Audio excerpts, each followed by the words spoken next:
आज हालात ये है कि जो हमें चाहता है तोड़ देता है, मरोड़ देता है। दुनिया की ताकतें मुसलमानों को लूटने के लिए बेताब बनी। अभी सीरिया की मैं बात कर रहा था। सीरिया एक जालिम से आजाद हुआ, दूसरा जालिम फिर इस्राइल वहां पे हमला कर रहा है। मर कौन रहा है? गरीब मुसलमान मर रहा है, उसके बच्चे मर रहे हैं, उसकी औरतें मर रही। अम्मा बाद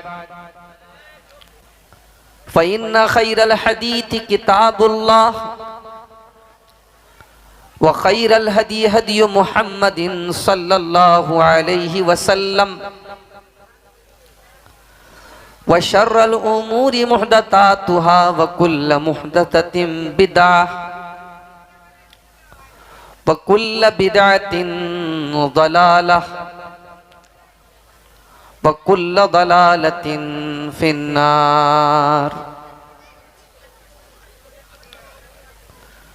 अऊज़ु बिल्लाहि मिनश शैतानिर रजीम। बिस्मिल्लाहिर रहमानिर रहीम।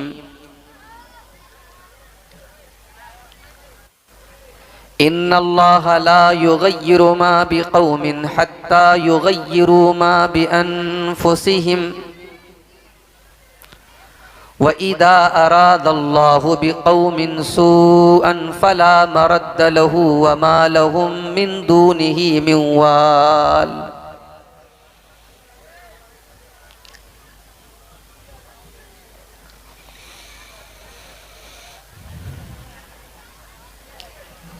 मेरे मुस्तफ़ा का हमसर न हुआ न है न होगा। मेरे मुस्तफ़ा का हमसर न हुआ न है न होगा। कोई आप जैसा रहबर न हुआ न है न होगा। मेरे मुस्तफ़ा का हमसर न हुआ न है न होगा। वो नबी ये कुल जहां भी, वो इमाम हर ज़मां भी। वो नबी ये कुल जहां भी, वो इमाम हर ज़मां भी। कोई आप सा पैगंबर न हुआ न है न होगा। मेरे मुस्तफ़ा का हमसर न हुआ न है न होगा। तुझे क्या बताऊं ऐ जान वो जमाल रूए ताबा। तुझे क्या बताऊं ऐ जान वो जमाल रूए ताबा। कि जहां में ऐसा पैकर न हुआ न है न होगा। मेरे मुस्तफ़ा का हमसर न हुआ न है न होगा। आपके इशारे से चांद दो टुकड़े हो गया था। शायर ने उसको भी इस शेर में पिरोया है। किया आपने इशारा हुआ माहताब पारा। किया आपने इशारा हुआ माहताब पारा। के ज़माना ऐसा शशदर न हुआ न है न होगा। मेरे मुस्तफ़ा का हमसर न हुआ न है न होगा। मोहतरम उलमाए किराम, बुजुर्गों और दोस्तों, नौजवान साथियों, माँओं और बहनों, प्यारे बच्चों, आज के इस प्रोग्राम के लिए हमारे अजीज दोस्त भाई मोहम्मद उमर साहब ने बहुत पहले से टाइम लिया था और जब उन्होंने बताया कि 2 दिन का प्रोग्राम है तो जानबूझ करके मैंने जुमेरात का टाइम सेलेक्ट किया ताकि हमको आसानी रहे। अगले दिन जुमा रहेगा, हमारी मदरसे की छुट्टी रहेगी, ये सब सोच करके मैंने टाइम दे दिया। लेकिन आप जानते हैं कि हालात कब क्या हो जाए नहीं जानते। हालात कुछ ऐसे हो गए कि आज के इस प्रोग्राम में मेरा आना तकरीबन नामुमकिन हो गया, असंभव हो गया। मैंने उमर भाई को फ़ोन किया, मैंने कहा कि भाई अभी आपके पास टाइम है, 15-20 दिन का टाइम है, आप किसी और वक्ता को बात कर लें, बुला लें, मेरा आना बहुत मुश्किल है। लेकिन यहाँ फिर ये बात आई कि नहीं, लोग चाह रहे हैं कि आपको ही आना है, कोई सूरत आप बनाइए। मैं बनारस से पटना तक बाई ट्रेन आया, फिर पटना से जब मैं कार में बैठा हूँ, आप यकीन माने तकरीबन 3:45 बजे पटना में जब मैं कार में बैठा और गूगल मैप पर जब मैंने आपके इस इलाके का लोकेशन डाला तो गूगल मैप ये बता रहा है कि आप 2 बजे रात में पहुंचेंगे। मैंने तो कहा ये तो भाई जलसा तो खत्म हो जाएगा। लेकिन अल्लाह जज़ाए खैर दे, हमारे ड्राइवर साहब कृष्णा यादव जी हैं, बहुत सुलझे हुए इंसान, बहुत अच्छी ड्राइविंग करते हैं। वो बेचारे नॉन स्टॉप, कहीं चाय तक हम लोगों ने नहीं पी, लगातार वो गाड़ी चला के आए हैं और बहुत स्पीड में लेकर के आए हैं। जो मैप 2 बजे बता रहा था, 11:15 बजे हम लोग आपके इस गांव में एंटर कर गए। बहरहाल गलत फहमियां बहुत सारी पैदा होने लगती हैं अगर मुकर्रिर को, वक्ता को आने में थोड़ी सी देर होने लगे। पब्लिक को समझाना मुश्किल होता है। लोग ये भी कहने लगते जलसे वालों ने बात भी नहीं की है, वो नहीं आ रहे हैं, अफवाहें उड़ने लगती हैं। तो इसलिए ये थोड़ी सी वजाहत करना मैंने ज़रूरी समझा। और मैं आप सबको भी मैं बहुत शुक्रगुजार हूँ आपका कि सर्दी का मौसम बहुत ख़तरनाक होता जा रहा है और इस पिंडाल के नीचे आसान नहीं है बैठे रहना, मगर आपने भी सब्र और बर्दाश्त का मादा पैदा किया और जमे रहे, बैठे रहे। माएँ बहनें भी हमारी आई हुई हैं, वो भी बैठी हुई हैं। अल्लाह हम सब के यहाँ इकट्ठा होने को, जमा होने को अल्लाह ताला कबूल फरमाए। हमसे पहले हमारे शेख मोहतरम काफ़ी देर से आपके सामने खिताब कर रहे थे और मैं समझता हूँ कि मेरे आने में जितनी देर हुई उतनी उनकी मेहनत उनको ज़्यादा करनी पड़ी। अल्लाह उनको भी जज़ाए खैर दे। मेरे भाइयों, इस वक्त हम और आप अगर पूरी दुनिया के हालात का जायजा लें और फिर अपने भारत देश का जायजा लें तो एक बात हर जगह कॉमन नजर आती है और वो बात ये है कि मुस्लिम उम्मत, मुसलमान कौम, मुस्लिम कम्युनिटी बहुत सारी समस्याओं से, बहुत सारे मसाइल से दो चार है। अभी आपने न्यूज में देखा होगा कि सीरिया के अंदर एक बहुत बड़ा जालिम जिसका नाम बशार अल असद था, जो कई सालों से वहां हुकूमत कर रहा था और बड़ी बेदर्दी से उसने लाखों लोगों को मरवाया था।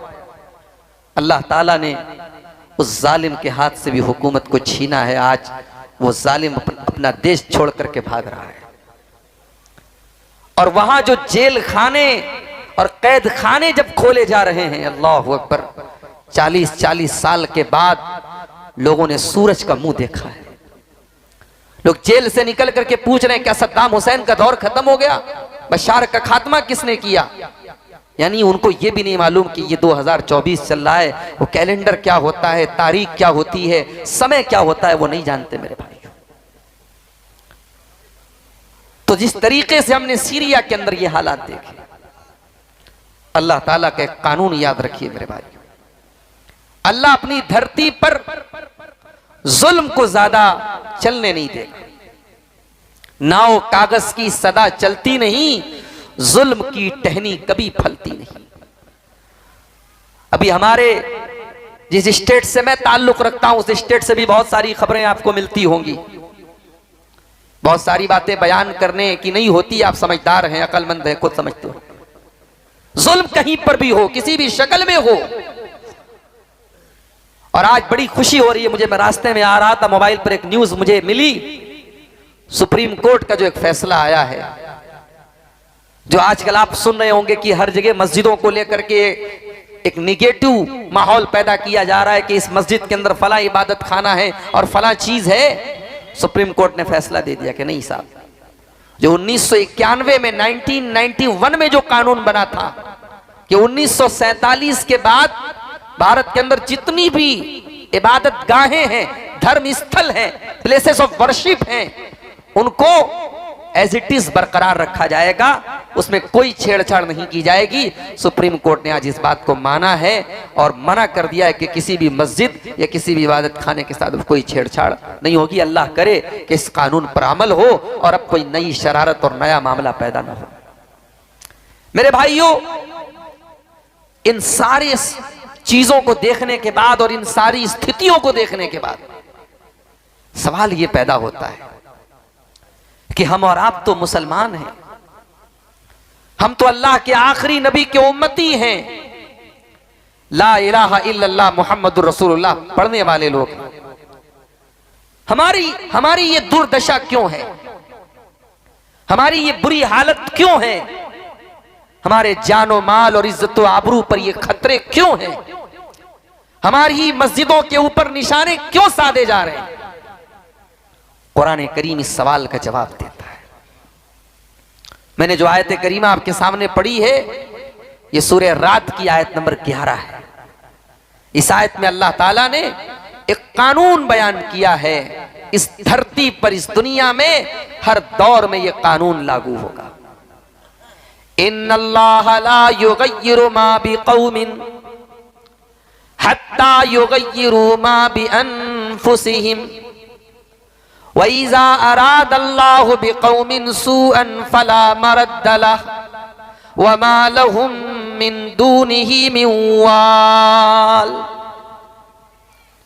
अल्लाह ताला किसी कौम के हालात को नहीं बदलता है, किसी कौम की परिस्थितियों को, किसी कौम की कंडीशन को नहीं बदलता है, जब तक वो कौम अपनी हरकतों को, अपने आमाल को, अपने कामों को, अपनी एक्टिविटीज को न बदल ले।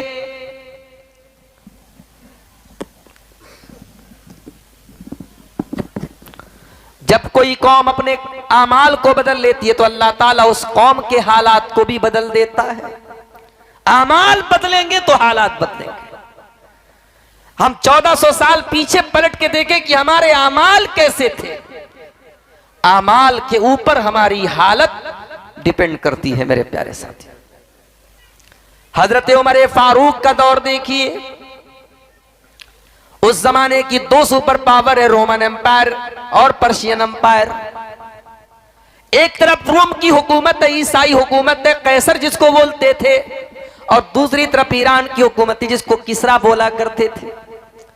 इस्लाम का झंडा किसरा के महल में भी चला, इस्लाम का झंडा कैसर के महल में भी फहराया गया। ईरान भी, मुसलमानों के आगे ईरान की ताकत को भी झुकना पड़ा और रोम की ताकत को भी झुकना पड़ा। मुसलमानों ने वहां तक इस्लाम के झंडे को पहुंचा दिया जहां तक कोई तसव्वुर भी नहीं कर सकता था, सोच भी नहीं सकता था। क्यों? क्या खास बात थी उनके अंदर? वो अल्लाह से डरने वाले लोग थे, उन्हें दुनिया का डर नहीं था। वो हथियारों से नहीं डरते थे, वो दुनिया की पावर से, दुनिया की ताकत से नहीं डरते थे, सिर्फ और सिर्फ अल्लाह से डरते थे। ईरान के बादशाह ने अपनी फौज के कमांडर बना करके रुस्तम को भेजा था। रुस्तम इस ईरानी फौज का कमांडर था। उसने मुसलमानों को मैसेज किया, मुसलमानों को पैगाम भेजा कि आप अपने किसी एम्बेसडर को भेजिए, सफीर को भेजिए, हम बात करना चाहते हैं, हम आपस में चर्चा करना चाहते हैं, डिबेट करना चाहते हैं कि आखिर झगड़ा क्या है हमारा। हजरत उमर फारूक ने हजरत रिबी इब्ने आमिर रज़ी अल्लाह तआला अन्हु को डिबेट करने के लिए भेजा। रुस्तम बहुत चालाक आदमी था, उसने अपने दरबार को बहुत सजाया, कीमती कालीन बिछाया, बेहतरीन किस्म के डेकोरेशन लगवाए अपने दरबार में। उसने सोचा मुसलमान आएगा, वो तो अरब का रहने वाला बद्दू होगा, ऊंट चराने वाला, बकरी चराने वाला होगा। उसने कभी ये कालीन न देखा होगा, उसने कभी ये झाड़ फानूस न देखे होंगे, उसने ये चमक दमक न देखी होगी। ये चमक दमक देख करके तो वो खुद ही डाउन हो जाएगा। जब हजरत रबी इब्न आमिर रज़ी अल्लाह ताला अन्हु रुस्तम के दरबार में पहुंचे, जरा गौर से सुनना मेरे प्यारे भाइयों, हम क्या थे और क्या हो गए। अल्लामा इब्ने कसीर नकल करते हैं, रबी इब्न आमिर रज़ी अल्लाह ताला अन्हु पहुंचे, वहां पर घोड़े से उतरे, उनके हाथ में नेजा था। उस नेजे की जो नोक होती है उसको अनी बोलते, नेजे की अनी। उस नेजे की अनी को कालीन पर चुभोते हुए, कालीन पर गाड़ते हुए, कालीन को फाड़ते हुए हजरत रबी इब्न आमिर रुस्तम के सामने खड़े हो गए। रुस्तम अचंभित हो गया, हैरान हो गया, ये कैसा आदमी है, इसको इस बात की भी कोई परवाह नहीं, इतना कीमती कालीन, इतना कीमती कारपेट है, इस कारपेट को ये छीलता हुआ रगड़ता हुआ जा रहा है। ये ना तो मेरे फानूस को, मेरे झाड़ फानूस को देख रहा है, ना मेरे डेकोरेशन को देख रहा है, ना मेरे दरबार को देख रहा है। आखिर ये कौन सी मखलूक है, कौन सा इंसान है ये। रुस्तम ने पूछा, ये बताओ तुम हमसे जंग करने के लिए आए हो, तुम्हें मालूम है हम कौन है? हम ईरान की हुकूमत के तरफ से आए हैं। ईरान दुनिया का सुपर पावर है, हम सुपर पावर की तरफ से आए हैं, तुम हमसे लड़ना चाहते हो, तुम्हारा मकसद क्या है, तुम्हारा पर्पस क्या है, तुम्हारा उद्देश्य क्या है? अब जरा गौर से सुनना मेरे भाइयों, हजरत रबी इब्न आमिर रज़ी अल्लाह ताला उन्होंने 2 लाइन में इस्लाम का मकसद बता दिया, इस्लाम क्या चाहता है दुनिया में।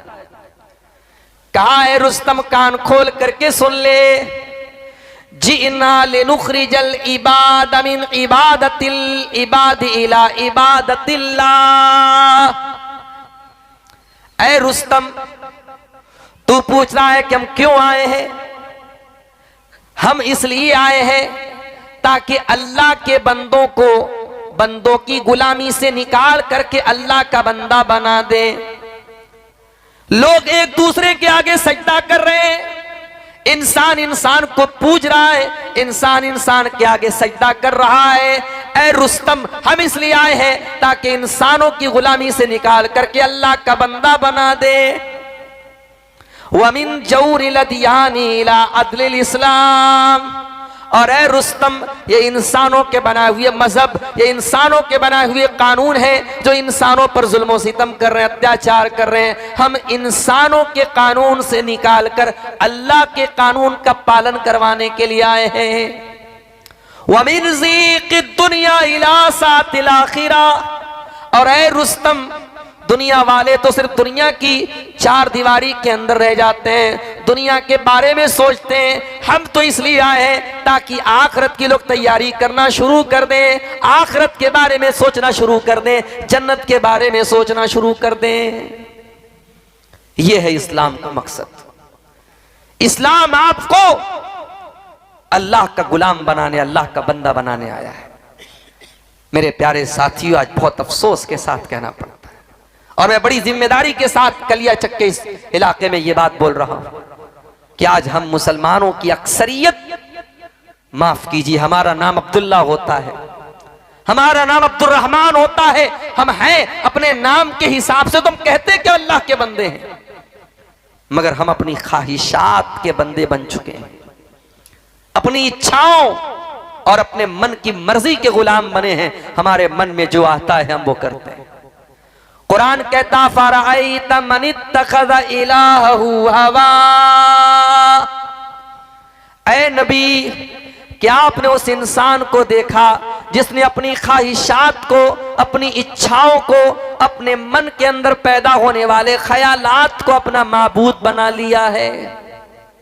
जो दिल में आ रहा है वो करते हैं। जाड़े का मौसम है, सुबह फजर की अजान होगी, मुअज्जिन बेचारा उठ करके माइक पर आएगा, लाउड स्पीकर पर आएगा, अजान देगा और अजान में कहेगा अस्सलातु खैरुम मिनन नौम, नमाज नींद से बेहतर है।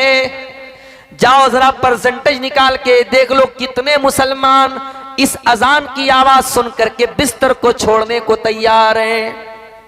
शायद अगर आप परसेंटेज निकालेंगे, शायद मैं कहता हूं कम भी हो सकता है, ज्यादा भी हो सकता है, अगर पूरे इंडिया का नहीं पूरी दुनिया का अगर आप परसेंटेज निकालेंगे, शायद 100 में 25 मुसलमान आपको ऐसे मिलेंगे जो अस्सलातु खैरुम मिनन नौम की आवाज सुन करके बिस्तर छोड़ करके मस्जिद में पहुंचते हैं।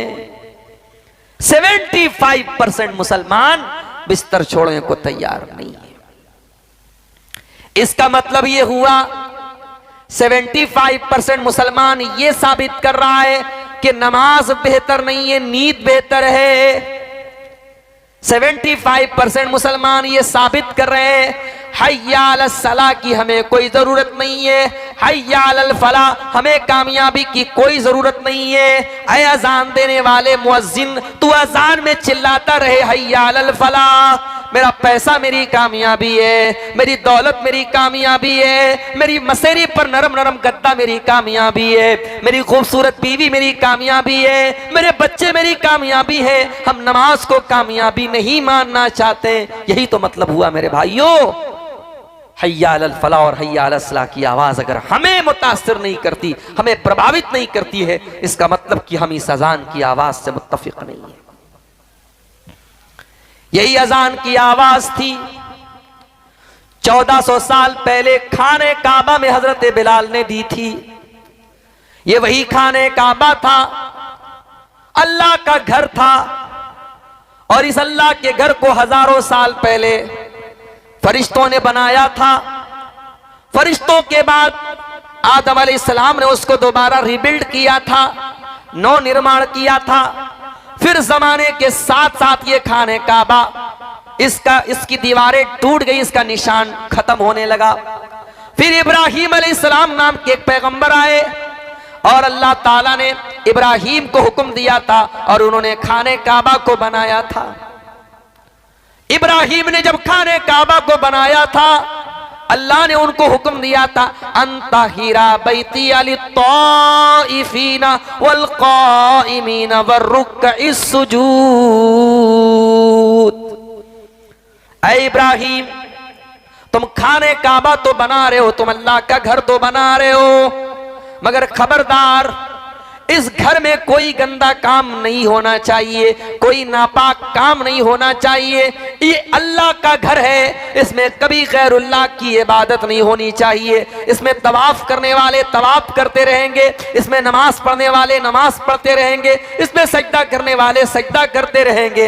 ऐ इब्राहिम, हमेशा इस घर को पाक रखना। और इब्राहिम पूरी जिंदगी इस घर की हिफाजत करते रहे। इब्राहिम अलैहिस्सलाम के बाद उनकी औलाद में आगे चल करके ऐसे लोग पैदा हुए जिन्होंने उस खाने काबा में 360 पत्थर की मूर्तियां रख दी।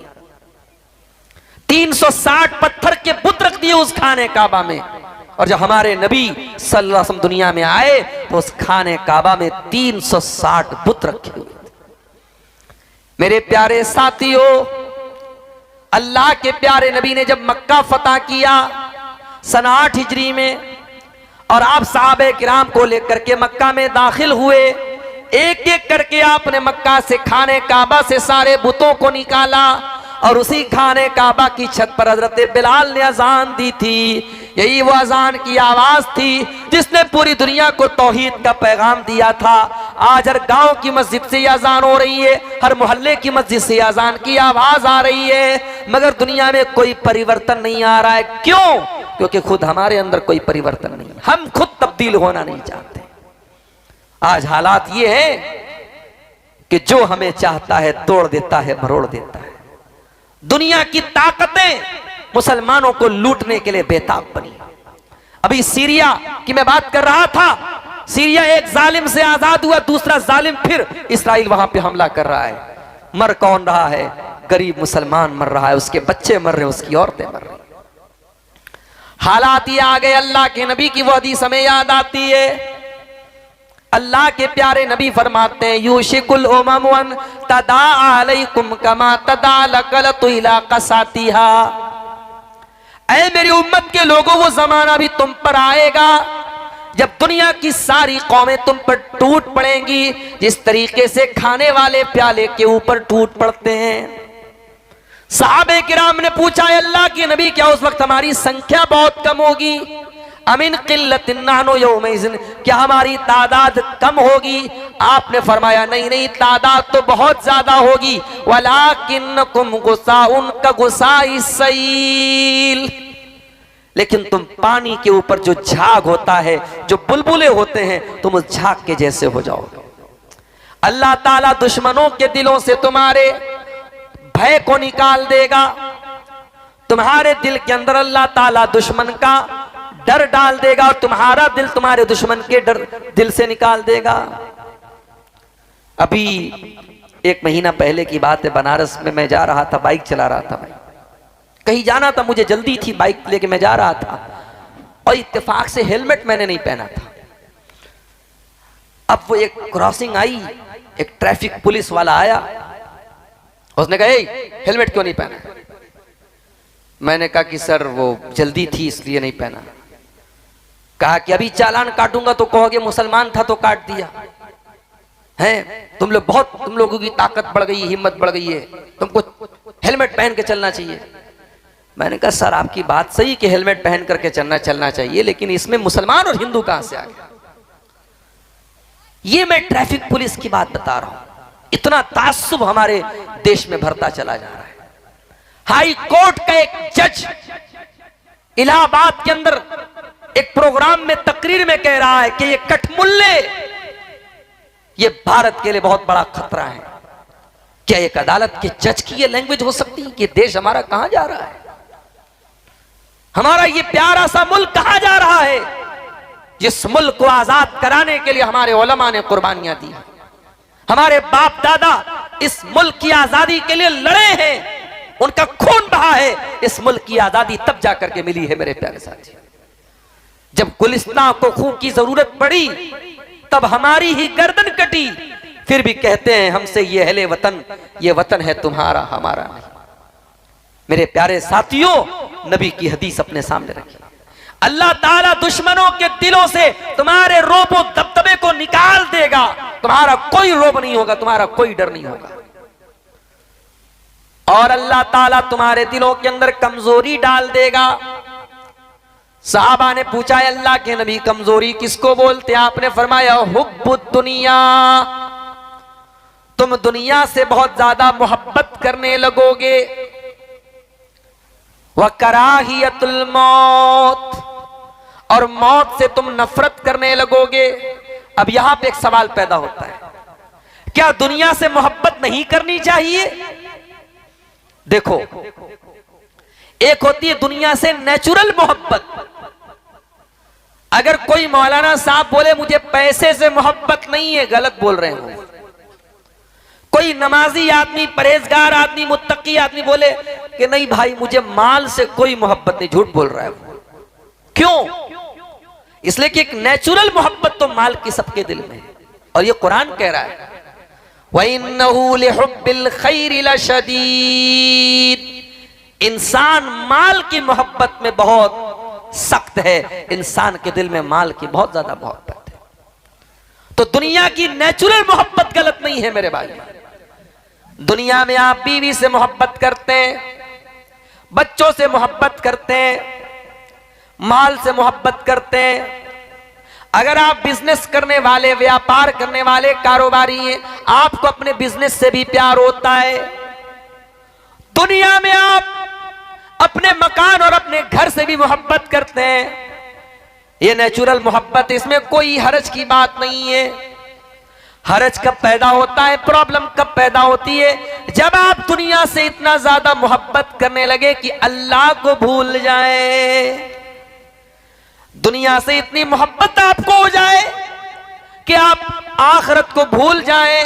तब अल्लाह कुरान में कहता है बल तुसिरूनल हयातद दुनिया वल आखिरतु खैरुन व अबका, मेरे बंदो, तुम दुनिया से इतनी मोहब्बत करते हो और आखिरत की कोई तैयारी नहीं करते। सर्दी का मौसम आ गया, जगह जगह आप देखेंगे सड़कों के ऊपर आग जल रही है। गर्मी का मौसम आता है, लोग अपने अपने घरों में एसी लगवाते हैं। ट्रेन में भी एसी का सफर हो रहा है, कार के अंदर भी एसी चल रही है। हम दुनिया के छोटे मोटे सफर के लिए गर्मी का इंतजाम करते हैं, सर्दी का इंतजाम करते हैं। मेरे प्यारे साथियों, कभी आपने अपने सफर आखिरत के बारे में भी सोचा है? एक दिन आएगा जब अल्लाह ताला हमें और आपको मौत से हमकनार कर देगा और हम नहीं जानते वो मौत कब आएगी। उत्तर प्रदेश में हमारे एक बहुत अच्छे साथी थे, डॉक्टर फरीद अहमद सलफी, हमारे यूपी के रहने वाले थे। हमारे जामिया सल्फिया जहां से हमने तालीम हासिल की, हमसे 1-2 साल वो सीनियर थे। बहुत अच्छे इंसान थे, बहुत अच्छे इंसान, आलिम भी हैं और समाज की सेवा भी कर रहे हैं। और जिस इदारे से उन्होंने तालीम हासिल की थी, इतनी मोहब्बत करते थे उस इदारे से, उन्होंने स्कूल बनाया तो स्कूल का नाम सल्फिया स्कूल रखा। फिर उन्होंने अपने गांव में हॉस्पिटल बनाया, हॉस्पिटल का नाम भी उन्होंने सल्फिया हॉस्पिटल रखा। जामिया सल्फिया से उन्होंने तालीम हासिल की थी तो अपने स्कूल का, अपने हॉस्पिटल का नाम उन्होंने अपने इदारे के नाम पे रखा। कभी कोई मरीज आ गया, कोई परेशान हाल आ गया, कोई पुलिस केस आ गया, फौरन उसकी मदद करते थे बेचारे। कैंसर की बीमारी हो गई, अल्लाह को प्यारे हो गए, अभी 2 दिन पहले उनका इंतकाल हुआ। हम नहीं जानते मेरे भाइयों कौन सी बीमारी कब आएगी हमें। अभी हमारे ड्राइवर साहब जो पटना से आए वो बताने लगे, सीवान के अंदर एक मुसलमान भाई, उसकी 2 लड़कियां पढ़ती हैं पटना के अंदर, बीएससी कर रही थी लड़कियां। अच्छा खासा बाप कमा रहा है, बच्चियों को पढ़ा रहा है पटना के अंदर, अच्छी उनकी फीस भर रहा है। बाप का लीवर के अंदर कोई इंफेक्शन हो गया, बाप बीमार पड़ गया, दवा इलाज में पूरे जमीन जायदाद बिक गई। आज बेचारी जवान लड़कियां परेशान हैं। वो रिक्वेस्ट कर रही, हमारे ड्राइवर साहब से कह रही थी कि कोई जॉब हो, कोई नौकरी हो, हमें बता दीजिए, हम पटना के अंदर नौकरी करेंगे। एक मुसलमान लड़की नौकरी करने के लिए दर दर की ठोकर खा रही है। मेरे प्यारे साथियों, बीमारी मौत आपसे पूछ करके नहीं आएगी। हम कितने बड़े नादान हैं, छोटा मोटा सफर करना होता हम तैयारी करते हैं। हमें 400 किलोमीटर पटना से 450 किलोमीटर आपके मालदार पाड़ा आना है, हमने गाड़ी के अंदर पेट्रोल डलवाया, सीएनजी डलवाया कि नहीं साहब, हमें लंबे सफर पे जाना है, रास्ते में पेट्रोल पंप मिले न मिले। हम ट्रेन पे चढ़ते टिकट लेकर के चढ़ते हैं कि नहीं साहब टीटी आएगा क्या जवाब देंगे, हमें टिकट लेकर के चढ़ना है। एक सफर वो है जो हमें आखिरत का सफर करना है, और वो सफर कभी भी करना पड़ सकता है। हो सकता है रात में तकरीर सुन के गए, कल सफर वो करना पड़े। इसीलिए हम लोग जब रात में बिस्तर पे सोने जाते कौन सी दुआ पढ़ते? अल्लाहुम्मा बिस्मिका अमूतु व अहया। ये बच्चों को भी ये दुआ याद करा दो। जिस तरीके से बच्चों को वीडियो दिखाने का ढंग बताते हो, बच्चे दिन रात वीडियो देखते ना, दुआएं भी सिखाओ मेरी माओ। बच्चों को मोबाइल आपने थमा करके जो बिगाड़ा है इस कौम को, इस नस्ल को, इसका भी जवाब आपको देना पड़ेगा। माँ कहती है मौलवी साहब हमारा बच्चा बगैर मोबाइल के खाना नहीं खाता। तूने क्यों आदत डलवाई उसकी मोबाइल की? तूने क्यों मजबूर बनाया कि जब वो मोबाइल देगी तब वो खाना खाएगा? ये माएं और ये बाप, इनकी कमजोरी है कि वो बच्चों को मोबाइल का इतना आदी। मैं ये नहीं कहता मोबाइल आप बिल्कुल मना कर दे, पाबंदी लगा दे, लेकिन आज ये मोबाइल हमारे बच्चों को खराब कर रहा है। रात में बिस्तर पे सोने जाओ, दुआ पढ़ो, अल्लाहुम्मा बिस्मिका अमूतु व अहया।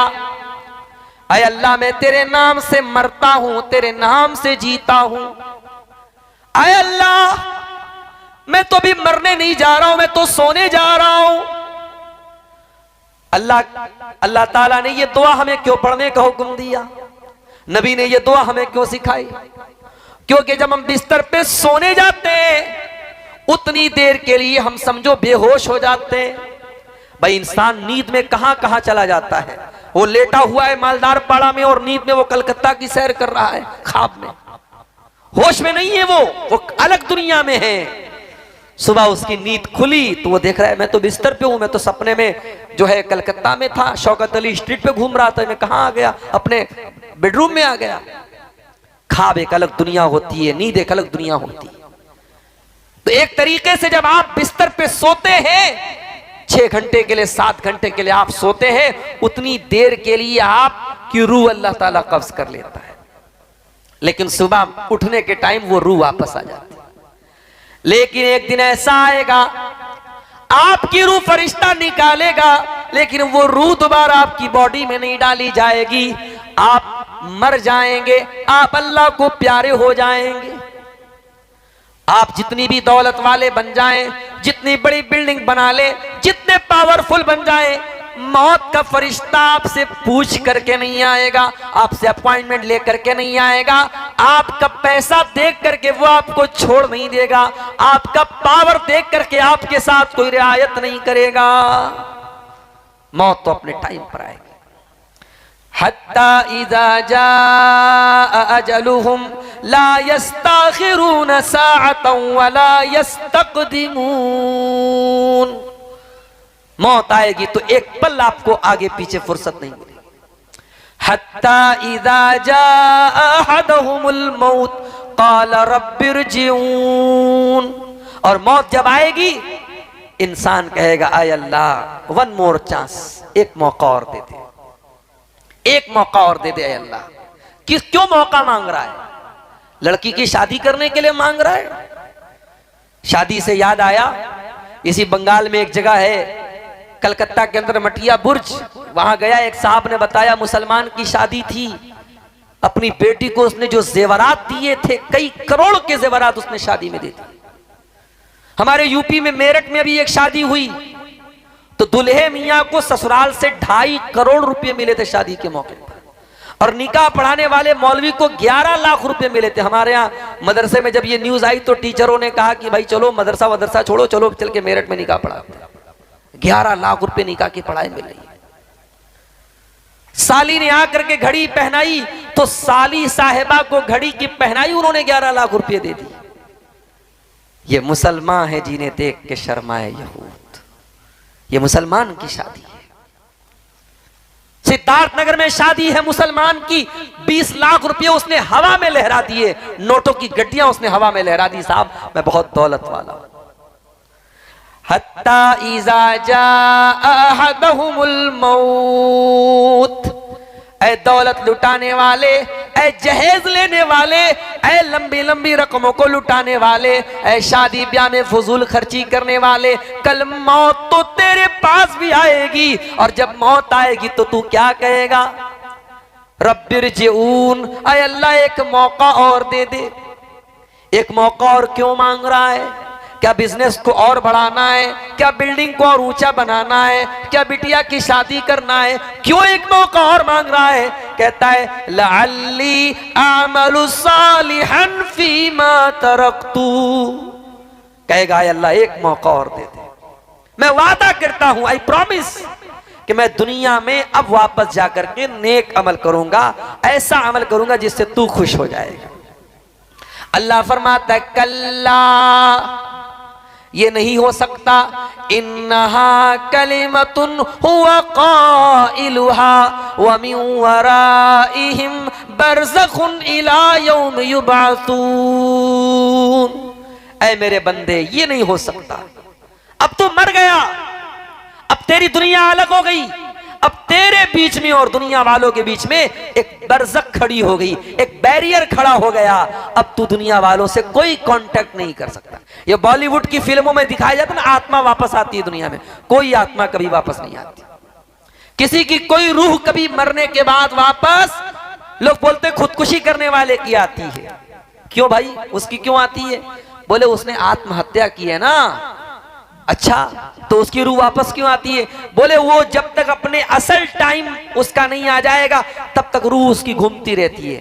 तो भाइयों जो आत्महत्या कर रहा है वो भी अपने असल टाइम पर ही मरा है। ये मत समझो कि वह टाइम के पहले मर गया है, उसकी मौत वैसे ही लिखी थी। अब कोई ये ना समझे इससे कि जब उसकी मौत लिखी थी तो आत्महत्या करने वाले को दोषी क्यों मानते हैं, वो गुनहगार क्यों है, वो एक अलग मसला है। तकदीर लिखी है लेकिन हमें तदबीर का हुक्म है, हम मजबूर नहीं हैं। हमारी तकदीर में लिखा है कि हम ये काम करेंगे, मगर अल्लाह हमारा हाथ पकड़ के हमें मजबूर नहीं कर रहा। अल्लाह ने हमें सही और गलत का रास्ता बता दिया है। अगर हम गलत रास्ता चुनते हैं अल्लाह की हमें सजा मिलेगी। दुनिया के सफर की इतनी तैयारी है मेरे भाई, इस सफर की कोई तैयारी नहीं। कुरान कहता है वतज़व्वदू फ़इन्न खैरज़्ज़ादित तक़वा, ऐ सफर के लिए निकलने वालों, जब सफर में जाया करो तो सफर का सामान लेकर के निकला करो। अल्लाह के नबी के दौर में यमन के कुछ लोग हज करने जब आते थे, उमरा करने, तो वो सामान लेके नहीं जाते थे। बोलते हम तो हज करने जा रहे हैं, अल्लाह के घर जा रहे हैं, हम पैसा लेके नहीं जाएंगे, हम सामान लेके नहीं जाएंगे, खाली हाथ जाते थे। और जब मक्के में जाते थे तो लोगों के सामने हाथ फैलाते थे। अल्लाह ने फरमाया वतज़व्वदू, ऐ हज करने वालों, ऐ उम्रा करने वालों, ऐ सफर करने वालों, जब तुम सफर में निकला करो तो सामान ले करके निकला करो, ज़ादे राह ले करके निकला करो, सफर की तैयारी करके निकला करो। और जब तुम सफर की तैयारी करके निकलते हो फ़इन्न खैरज़्ज़ादित तक़वा, तो आखिरत के सफर की तैयारी कर लो। और आखिरत के सफर में ये पैसा काम ना आएगा, ये बीवी काम ना आएगी, ये बच्चे काम ना आएंगे। आखिरत के सफर में अल्लाह का तकवा काम आएगा, अल्लाह का डर काम आएगा। कभी सोचो मेरे भाई, कब्र के अंदर हमारा क्या हाल होगा। अभी बंगाल से बिहार की बॉर्डर जब हम लोग क्रॉस करके बंगाल आने लगे, रास्ते में एक जगह बड़ा सन्नाटा था, दोनों तरफ जंगल ही जंगल था। हमारे ड्राइवर साहब बोले, मौलाना शेख, वो हमको शेख बोलते, बोले शेख साहब ये तो बड़ा जंगल वाला इलाका आ गया। तो मुझे एक बात याद आई कि आज कार में हम लोग बैठे हैं, जंगल वाला एरिया आता है तो हमें एक डर महसूस होने लगता है। कल कब्र में जब हम जाएंगे, जब कब्र में हम जाएंगे, वहां तो मोबाइल नहीं होगा कि हम टॉर्च जला लें, वहां तो कोई एसी पंखा नहीं लगा होगा। उस कब्र में जब हमारे अमल के हिसाब से या तो कब्र को बहुत ज्यादा अल्लाह ताला तंग कर देगा, और अगर हमारे अमल अच्छे हैं तो कब्र को कुशादा कर देगा। या तो कब्र में अंधेरा होगा, हमारी पिटाई होगी, या अल्लाह तबारक व तआला जन्नत की खिड़की खोलेगा। मेरे भाइयों, हम दुनिया की जिंदगी को जन्नत बनाने की इतनी तैयारी कर रहे हैं, कब्र की जिंदगी को हम बेहतरीन बनाने की तैयारी क्यों नहीं कर रहे, जिसके बारे में मालूम है कि इस कब्र में हमें जाना है। हमारी माँ गई थी, हमें भी कल जाना, अपने बाप का जनाजा हमने उठाया, कल हमारा जनाजा कोई उठाएगा। उस सफर की हम तैयारी क्यों नहीं करते मेरे भाइयों। अल्लाह के प्यारे नबी को देखो मेरे साथियों, एक अंसारी सहाबी का जनाजा है, जनाजे को कब्र में उतारा जा रहा है। अल्लाह के प्यारे नबी जनाजे के किनारे बैठे हुए हैं, कब्र के किनारे बैठे हुए हैं, आपके सहाबा भी आपके आसपास बैठे हुए हैं। अचानक आपने कब्र के अजाब के बारे में सोचा, आपकी आंखों से आंसू बहने लगे, फबका, आप रोने लगे, इतना रोए हत्ता बल्लत सरा, आपके आंसुओं से वहां की जमीन तर हो गई, वहां की जमीन भीग गई। कभी आपको कोई कब्र देख के आंसू आया? कभी हमें कोई कब्र देख के आंसू आया? नहीं आया। क्यों नहीं आया? हमारे दिल पत्थर हो चुके हैं मेरे भाइयों, हमारे दिल कठोर हो चुके हैं। ये सोशल मीडिया ने, फेसबुक ने, ये यूट्यूब के शॉर्ट्स ने, फेसबुक की रील्स ने, ये गंदी तस्वीरों ने, ये दुनिया की मोहब्बत ने हमारे दिलों में जंग लगा दिया है, हमारे दिलों को खराब कर दिया है। अल्लाह के प्यारे नबी कब्र के अजाब को सोच करके रोने लगते हैं, इतना रोते हत्ता बल्लत सरा, आपके आंसुओं से जमीन भीग जाती है। और आप अपने सहाबा से उस कब्र की तरफ इशारा करके फरमाते हैं, लेमिस्ले हाजा फअइदु या इखवानी, ऐ मेरे सहाबा इस कब्र की तैयारी करो, यहां तुम सबको आना है। हमारा कोई दोस्त हमको मैसेज भेजता है, हम एक दिन मैसेज नहीं देखते, 2 दिन मैसेज नहीं देखते, तीसरे दिन दोस्त की कॉल आ जाती है कि तू कैसा दोस्त है, मैंने मैसेज किया, तू मेरे मैसेज को देख भी नहीं रहा है। ओ लोगों, अल्लाह ने भी अपना आखिरी मैसेज कुरान की शक्ल में हमको भेजा है। ये कुरान क्या सिर्फ मौलवियों के पढ़ने की किताब रह गई? क्या ये कुरान सिर्फ हाफिजों के पढ़ने की किताब हो गई? आखिरी बार जरा गौर करो मेरे भाइयों, जरा दिल पर हाथ रख के बताओ कि आखिरी बार आपने कुरान को कब पढ़ा है, कुरान को कब छुआ है? मोबाइल तो छुए बगैर आप 10 मिनट नहीं रह सकते। आखिरी बार आपने कुरान को कब टच किया है? कल अल्लाह की अदालत होगी, अल्लाह की सुप्रीम कोर्ट होगी और हमारे खिलाफ मुकदमा दायर होगा। और मुकदमा दायर करने वाले कौन होंगे? जनाबे मुहम्मदुर रसूलुल्लाह सल्लल्लाहु अलैहि वसल्लम। और वो कहेंगे वक़ाल रसूलु या रब्बि इन्न कौमी इत्तखज़ू हाज़ल कुरआन महजूरा। रसूल कहेंगे ऐ अल्लाह, मेरी कौम ने कुरान को छोड़ दिया था, मेरी कौम कुरान को छोड़ चुकी थी, मेरी कौम का कुरान से कोई ताल्लुक नहीं था। रमजान आ रहा है, फिर हमें कुरान याद आएगा। एक महीना कुरान सुनेंगे, पढ़ेंगे, उसके बाद उसको रेशम के कपड़े में लपेट के रख देंगे। फिर लोग मुफ्ती मौलवी साहब से मसला पूछे, मौलवी साहब कुरान अलमारी पे रखा था, गिर गया, क्या कफारा देना है? इसके बदले में क्या देना है? कुरान हमसे हमारे हाथ से गिर गया। अरे कुरान अलमारी से गिर गया, उतना बड़ा गुनाह नहीं है। कुरान तेरे दिल से उतर गया, तेरी आंखों से उतर गया, तूने कुरान को पढ़ना बंद कर दिया, तूने कुरान को छूना बंद कर दिया। और मेरी माँ और बहनों, आपसे भी कुछ शिकायत है। ये कुरान किसी जमाने में मुसलमानों की औरतें घर में सुबह सुबह फजर की नमाज पढ़ने के बाद मुसल्ले पर बैठ कर कुरान पढ़ती थी। छोटे छोटे बच्चे जब उठते थे तो माँ के कुरान की तिलावत सुन करके उठते थे, दादी की तिलावत की कुरान सुन करके उठते थे, नानी के यहाँ जाते थे, नानी की तिलावत की आवाज सुन करके उठते थे। अब वो नानियां चली गई, वो दादियां चली गई, अब वो अम्मियां चली गई, अब मम्मियां और आंटियां आ गई। अब ये कुरान नहीं पढ़ के सुन करके कुरान की सुबह इनकी नहीं होती है, इनकी सुबह होती है मोबाइल के सीरियल से और मोबाइल के गाने से और फेसबुक के जो है रील से। आज मुसलमान औरतों की शुरुआत होती है।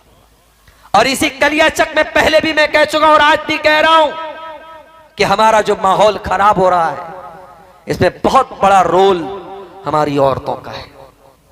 और इस पर आपको बहुत संजीदगी से और बहुत सीरियस होकर के इस पर आपको विचार करना पड़ेगा। मेरे भाइयों, मैं अपने इस इलाके के सरदार लोगों से कहूंगा, इस इलाके के जिम्मेदारों से कहूंगा, अपने गांव की, अपने इलाके की औरतों को आप दीन से जोड़ने का काम कीजिए। इसी बंगाल में कितनी मस्जिदों को मैं जानता हूं, बहुत शानदार मस्जिद, 2 मंजिला मस्जिद है, मर्दों के लिए पूरा इंतजाम है, औरतों के लिए कोई इंतजाम नहीं है। औरतों के लिए कोई इंतजाम नहीं है। मौलवी साहब बेचारे हर जुमा को तैयारी करके आते हैं, आधा घंटे का खुतबा देते हैं, उर्दू में, बंगला में, जिसमें भी देते हो। औरतों से कोई मतलब नहीं, औरतें घर में बैठी हैं साहब, वो तो मछली बना रही हैं, चावल बना रही हैं, रोटी बना रही हैं, उनको क्या मतलब है? हमने अपनी औरतों को दीन से दूर कर दिया। हमारी मस्जिदों पर औरतों का इंतजाम नहीं, हमारे यहाँ जुमा की नमाज में औरतों का इंतजाम नहीं, घरों में औरतों के लिए कोई प्रोग्राम नहीं होता। और आप ये समझते कि मालदार पाड़ा में साल में 2 दिन का हम प्रोग्राम करा लेंगे, अब्दुल गफ्फार साहब बनारस से आ जाए, शेख जर्जी साहब इटावा से आ जाए, बस साहब हमारी पूरी कौम ईमान वाली बन जाएगी। नहीं मेरे भाइयों, ये पॉसिबल नहीं है। जब बीमारी बड़ी हो तो एंटीबायोटिक भी तगड़ा होना चाहिए। डॉक्टर का हमारे तो इस इलाके में बहुत सारे डॉक्टर लोग, हमारे उमर भाई भी कुछ प्रैक्टिस करते जानते होंगे। अगर इन्फेक्शन ज्यादा हो तो डॉक्टर जो है वो डोज बढ़ा देता है एंटीबायोटिक का। अगर छोटा मोटा जख्म है तो 250 mg की भी एंटीबायोटिक चला देगा। अगर वायरस ज्यादा है, इन्फेक्शन ज्यादा, नहीं साहब इसमें 500 जो है mg का चलेगा एंटीबायोटिक। आज हमारे समाज में बेहयाई का, बेपर्दगी का, बेगैरती का, जिनाकारी का, बदकारी का एंटीवायरस बहुत तगड़ा हो चुका है। और इस वायरस का एंटीवायरस और इस बैक्टीरिया का जो एंटीबायोटिक है वो भी हमें तगड़ा चलाना पड़ेगा। हमें औरतों पर मेहनत करने की जरूरत है मेरे भाइयों। मैं चाहता हूं कि आपके इस मालदार पाड़ा की कुछ लड़कियां ऐसी भी बने जो आलिमा बने, कहीं से भी पढ़ाई कर सकती हैं। अगर आपके कलियाचक में शेरशाही मदरसे में इंतजाम है या आपके औरंगाबाद में इंतजाम है, जहां पर भी लड़कियों के लिए पर्दे के साथ पढ़ाई का इंतजाम हो, कम से कम अपने गांव की 10-20 लड़कियों का आलिमा बनाइए। और वो लड़कियां जब आलिमा बन करके आए तो घरों में औरतों को वो बेदार करें, घरों में छोटे छोटे प्रोग्राम हो और हर मस्जिद में जो जामा मस्जिद है जहां जुमा होता है वहां औरतों का इंतजाम हो। तो मेरे भाइयों कुछ परिवर्तन आएगा, कुछ तब्दीली आएगी। जब आप एंटीबायोटिक को तगड़ा करेंगे तब बैक्टीरिया खत्म होगा। आपकी औरतों को दीन से दूर करने के लिए बहुत लंबी चौड़ी प्लानिंग की जा चुकी है। कुरान कहता है वज़कुरना मा युतला फी बुयूतिकुन्ना मिन आयातिल्लाहि वल हिकमा। ऐ नबी की औरतों, तुम्हारे घरों में कुरान पढ़ा जाता है, तुम्हारे घरों में हदीस पढ़ी जाती है। ऐ नबी की औरतों, तुम कुरान को याद किया करो, तुम हदीस को याद किया करो। आज हमारे यहाँ कौन औरत है जो कुरान को याद करती है, जो हदीस को याद करती है? नबी के दौर में औरतें कुरान को याद करती थी, हदीस को याद करती थी। हमारे प्यारे नबी की जो बीवियां थी, जो हम सब की माएँ थी, ओ मेरी प्यारी माँ बहनों, कभी मौका मिले फेसबुक की दुनिया से बाहर निकल करके जरा अम्मा आयशा की जिंदगी के बारे में कुछ सुन लेना, पढ़ लेना। यूट्यूब पर मेरा बयान है सीरत उम्महातुल मोमिनीन के नाम से, नबी की तमाम बीवियों के जीवन पर मैंने थोड़ी थोड़ी रोशनी डाली है। आधा घंटे का लेक्चर है, हो सके तो मेरी प्यारी माँ बहनों टाइम निकाल करके सुन लेना। इन औरतों ने कितनी कुर्बानियां दी है दीन के लिए, कितनी कुर्बानियां दी। मैं कभी कभी हैरान हो जाता हूं, भाई नमाज पढ़ते हम और आप, नमाज कभी कभी छूट भी जाती है, बाद में हम लोग कज़ा करते हैं। अच्छा, जब कज़ा करते हैं तो फिर कभी ऐसा भी होता है कि हम फर्ज पढ़ लेते, सुन्नत नहीं पढ़ते। अरे यार अब तो कज़ा हो गई, चलो जोहर की 4 रकात पढ़ लेते हैं। ये होता है ना, आमतौर से यही होता है, लोग कज़ा करते हैं सुन्नत की नहीं। हालांकि सुन्नत की भी कज़ा करनी चाहिए। जो सुन्नत मुअक्कदा, जैसे जोहर अगर आपकी छूट जाए तो जोहर के पहले 4 रकात और जोहर के बाद 2 रकात, ये सुन्नत है। जब आप जोहर छूट जाए तो ये भी पढ़िए आप। और फजर की तो हर हाल में पढ़नी चाहिए। अगर फजर की नमाज किसी वजह से छूट जाए, जानबूझ के नहीं छोड़ना है। अगर नींद नहीं खुल पाई और आप नहीं उठ पाए टाइम से, समय से, मान लीजिए 5 बजे आपके अजान है और आपकी नींद खुल रही है 6 बजे, अब आप उठे, अगर नापाक है तो जल्दी से गुस्ल कर लीजिए। अगर पाक है तो बाथरूम में जाइए, तहारत वगैरह करने के बाद वजू कीजिए और जितना जल्दी मुमकिन हो फजर की नमाज पढ़िए। और जब आप फजर की कज़ा करेंगे तो पहले 2 रकात आप सुन्नत पढ़ेंगे और फिर 2 रकात फर्ज पढ़ेंगे। यही तरीका है। जो भी नमाज छूटे आप सुन्नत भी पूरी करेंगे। लेकिन प्रैक्टिकल में बात आपको बताऊं कि कभी कभी ऐसा होता है, अगर जोहर के टाइम मान लो मैं ट्रेन पे था, आजकल ट्रेन में माहौल ऐसा हो गया नमाज पढ़ने का नहीं हिसाब बन पाता है। अब बाद में हमको जोहर पढ़नी है तो आदमी सोचता है यार अब 4 रकात जोहर की फर्ज पढ़ना है, उसके पहले की सुन्नत पढ़ना है। आदमी सिर्फ फर्ज पढ़ लेता है, सुन्नत छोड़ देता है, ये सोच करके चलो फर्ज तो पढ़ लिया, सुन्नत नहीं पढ़ा, क्या मसला है।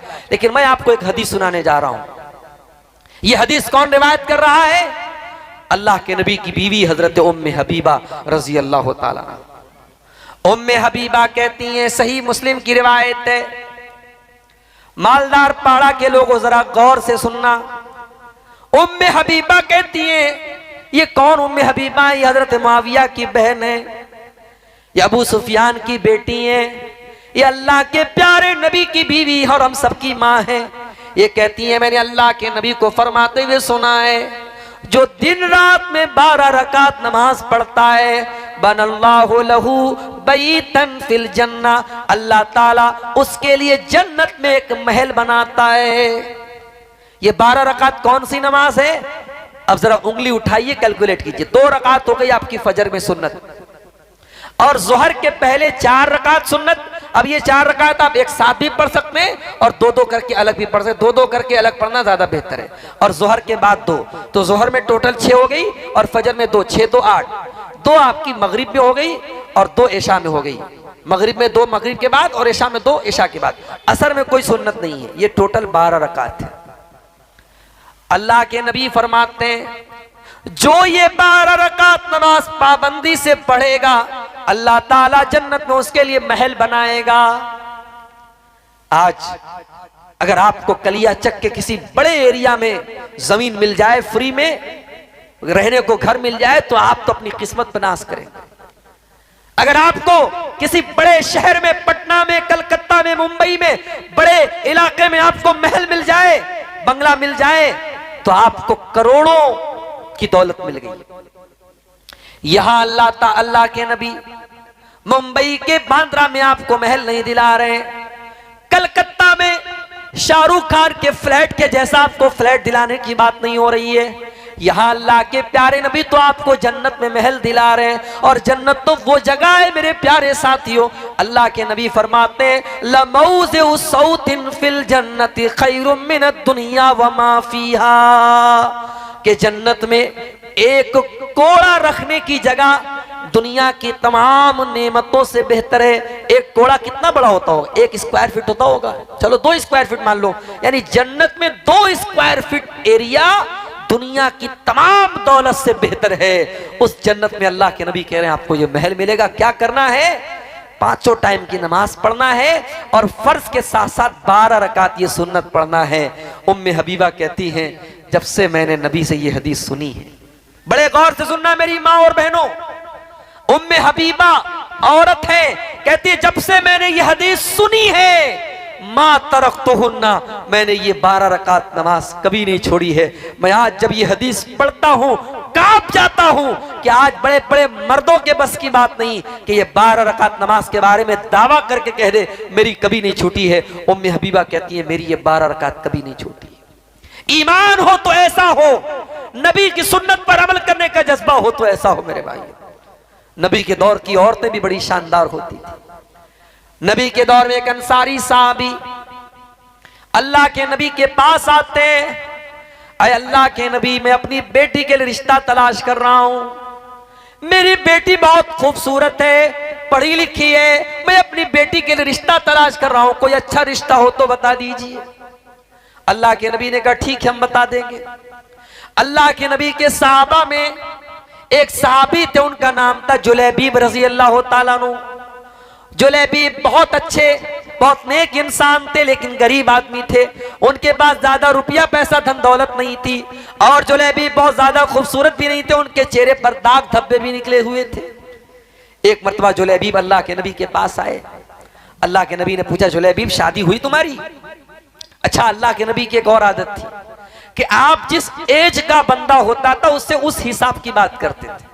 70 साल के बूढ़े से आप शादी की बात नहीं कर रहे हैं, लेकिन यह सामने 18-20 साल का जवान लड़का है तो अल्लाह के नबी उससे पूछ रहे शादी हुई तुम्हारी? जुलैबीब ने कहा नहीं अल्लाह के नबी शादी नहीं हुई मेरी। आपने कहा क्यों शादी नहीं हुई तुम्हारी?